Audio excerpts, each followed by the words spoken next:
सामान्य से कम। सामान्य से कम बुद्धि मानव संज्ञानात्मक कार्य का सबसे सीमित रूप है।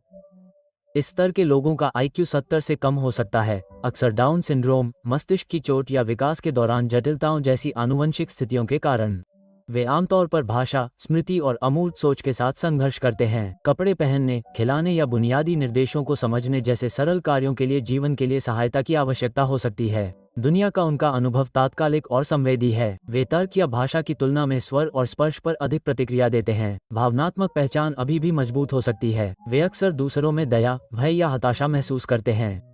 हालांकि वे कभी स्वतंत्र रूप से नहीं रह सकते हैं। कई गहरे भावनात्मक बंधन बनाते हैं और गहरे गैर मौखिक तरीकों से खुशी, दुख या संबंध व्यक्त करते हैं। आधुनिक समाज पुराने या आक्रामक लेबलों पर देखभाल, सम्मान और समावेशन पर जोर देता है। प्यार, संरचना और समर्थन के साथ इस स्तर पर लोग अपनी क्षमता के अनुसार सार्थक जीवन जी सकते हैं। औसत से कम बुद्धि में वे व्यक्ति शामिल हैं जो स्वतंत्र रूप से कार्य कर सकते हैं, लेकिन जटिल तर्क या अमूर्त सोच के साथ संघर्ष करते हैं। IQ स्कोर आमतौर पर 70 से 85 के बीच होता है। इस समूह के लोगों को गणित, विज्ञान या व्याकरण जैसे शैक्षणिक विषय कठिन लग सकते हैं और वे अक्सर सिद्धांत या अमूर्त निर्देश के बजाय दोहराव और व्यवहारिक गतिविधियों के माध्यम से बेहतर सीखते हैं।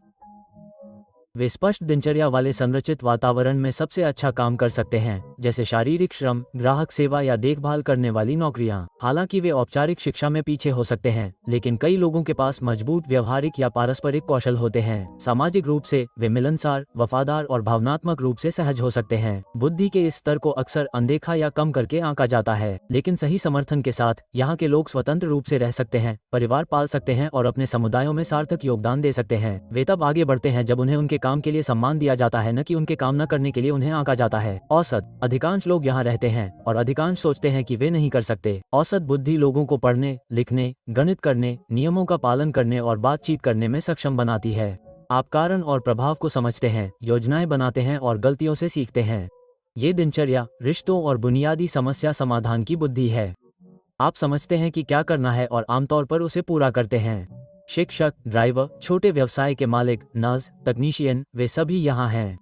दुनिया औसत बुद्धि के बिना नहीं चलती। ये संतुलित, कार्यात्मक और अनुकूलन के लिए पर्याप्त है। लेकिन यहाँ एक समस्या है, ये स्तर विकास के अंत जैसा लगता है। यहाँ के लोग अक्सर यह सोचने के लिए पर्याप्त स्मार्ट होते हैं कि वे सब कुछ समझते हैं, लेकिन अपनी कमियों को देखने के लिए पर्याप्त तेज नहीं होते हैं। वे सही होने को सूचित होने के साथ भ्रमित करते हैं और वे शायद ही कभी गहरे सवाल पूछते हैं, क्योंकि जीवन जिस तरह से चलता है वैसा ही चलता है। ये स्तर स्थिर है, लेकिन चिपचिपा भी है। यह अधिकांश लोगों को फंसाता है, इसलिए नहीं कि वे विकास में असमर्थ हैं, बल्कि इसलिए कि उन्हें कभी प्रयास करने की आवश्यकता महसूस नहीं होती है। औसत से ऊपर की बुद्धि वह है जहाँ विचार तेजी से होते हैं। आप सिर्फ सीखते नहीं हैं, आप छलांग लगाते हैं। आप उन पैटर्न को पहचानते हैं जो दूसरे नहीं देख पाते हैं। आप दूसरों को समस्या का एहसास होने से बहुत पहले ही परिणाम बनते हुए देख लेते हैं। स्कूल धीमा, दोहराव वाला लग सकता है। बातचीत कभी कभी लाइन में प्रतीक्षा करने जैसी लगती है।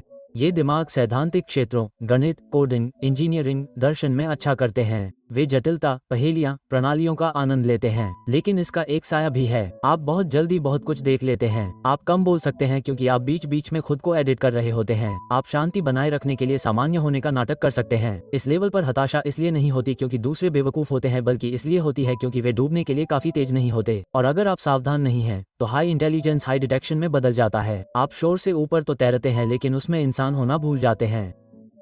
हाई इंटेलिजेंस आमतौर पर 130 से 145 के बीच के IQ को दर्शाता है, जो आबादी के टॉप 2% के करीब होता है। इस लेवल के लोग न सिर्फ जल्दी सीखते हैं, वे अक्सर सहज ज्ञान युक्त छलांग लगाते हैं। दूसरों के समस्या पहचानने से पहले ही समाधान देख लेते हैं। वे पैटर्न पहचानने, अमूर्त रूप से सोचने और जटिल प्रणालियों में महारत हासिल करने में माहिर होते हैं। स्कूल में वे उन्नत सामग्री को आसानी से पढ़ सकते हैं या पाठ्यक्रम से कहीं अधिक विषयों को खुद से सीख सकते हैं। वे अक्सर लॉजिक, पहेलियां, गहरी चर्चा और एकांत में शोध करना पसंद करते हैं। कई लोग सैद्धांतिक विज्ञान, सॉफ्टवेयर इंजीनियरिंग या दर्शन जैसे क्षेत्रों की ओर आकर्षित होते हैं, जो अमूर्त और रणनीतिक सोच को पुरस्कृत करते हैं। भावनात्मक रूप से वे अलग थलग या गलत समझे जा सकते हैं, खासकर युवावस्था में जब उनकी संज्ञानात्मक गति उनके भावनात्मक विकास से आगे निकल जाती है। हालांकि जब उनका समर्थन किया जाता है तो वे नवप्रवर्तनकर्ता और समस्या समाधानकर्ता बन जाते हैं जो सीमाओं को तोड़ते हैं। उच्च बुद्धि का मतलब केवल स्मार्ट होना नहीं है, यह उन तरीकों से सोचने में सक्षम होना है जिनकी अधिकांश लोग कल्पना भी नहीं कर सकते। प्रतिभाशाली, यह वो जगह है जहां असाधारण क्षमता वास्तव में सामने आने लगती है, अक्सर 145 से ऊपर के IQ द्वारा चिन्हित किया जाता है, लेकिन ये संख्या से कहीं अधिक है। प्रतिभाशाली व्यक्ति दुनिया को दुर्लभ गति, गहराई और मौलिकता के साथ संसाधित करते हैं। कम उम्र से ही वे मजबूत स्मृति, लेजर फोकस और विभिन्न विषयों में बड़े विचारों को जोड़ने की क्षमता दिखा सकते हैं। वे खुद को पियानो सिखा सकते हैं, कबाड़ से मशीनें बना सकते हैं या हाई स्कूल से पहले उपन्यास लिख सकते हैं। वे न केवल समस्याओं का समाधान करते हैं, बल्कि उन्हें फिर से तैयार करते हैं। उनकी सोच अपरंपरागत, अंतर्दृष्टिपूर्ण और अपनी उम्र से कई साल आगे हो सकती है।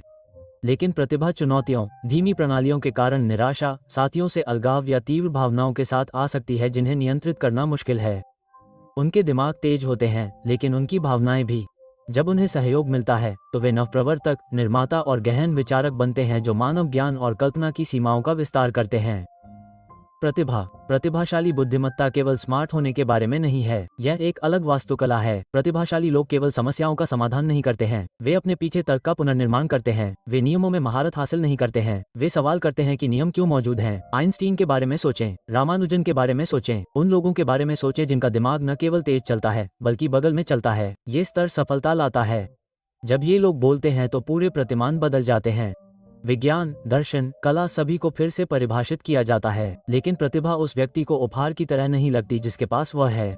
यह अक्सर प्रकाश की गति से अलग थलग महसूस होता है। लोग तालमेल नहीं रख पाते, संस्थान समायोजित नहीं कर पाते, यहाँ तक कि प्रशंसा भी गलत लगती है। और अधिकांश समय प्रतिभाओं को प्रशंसा से पहले दंडित किया जाता है। बहुत अधिक कट्टरपंथी, बहुत अजीब, बहुत जल्दी। बहुश्रुत विविधता वाले प्रतिभाशाली होते हैं। जबकि एक सामान्य प्रतिभाशाली व्यक्ति एक क्षेत्र में महारत हासिल कर सकता है, एक बहुश्रुत कई क्षेत्रों में महारत हासिल कर सकता है। वे एक ही जीवन काल में आविष्कारक, लेखक, वैज्ञानिक और कलाकार हो सकते हैं। ऐतिहासिक उदाहरणों में लियोनार्डो दा विंची शामिल हैं, जिन्होंने मशीनें डिजाइन की, उत्कृष्ट कृतियों को चित्रित किया और शरीर रचना विज्ञान का अध्ययन किया। बेंजामिन फ्रैंकलिन, जिन्होंने विज्ञान, राजनीति और मुद्रण को आकार देने में मदद की। इस स्तर को परिभाषित करता है कि एक मस्तिष्क जो ज्ञान को केवल अवशोषित नहीं करता है, यह इसे विषयों में संश्लेषित करता है।